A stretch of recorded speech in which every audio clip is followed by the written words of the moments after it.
Eddagala lye twalaba ye mmwanyi teriyimba kuba buli muntu waali mu mbeera ze asobola okukyekolera.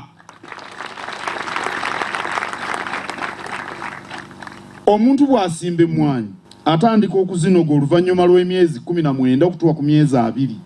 Bw'ogattako n'ebbanga ery'okuzikaza naki n'okunoonya akasente akalungi, kitegeeza nti mu bbanga eritasukka myaka 2 eyazirima aba atandika okufunayo ku kasente. Omuntu bw'afunayo ku ssente, ab'amaka ge batandika okufuna ku ssanyu, abaana basoma, akanyama kaliibwa. Omuntu owa bulijjo yandibadde ng'alina ennyumba nga tasula na baana, abaana nga balina ekisenge kyabwe. Omuntu owa bulijjo yandibadde ng'enju gy'asula eriko ekiyigo. Kwebaza kwange kugenda eri Ssaabasajja Kabaka, yeebala okutujjukira, okutulowoozangako nga ffe abatalina buyambi, Katikkiro, Kayima,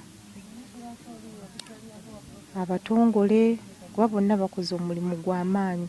Ekitiibwa kya Buganda wakisisimula era naffe tuli redde okukitwala mu maaso obutaddamu kuziŋŋama.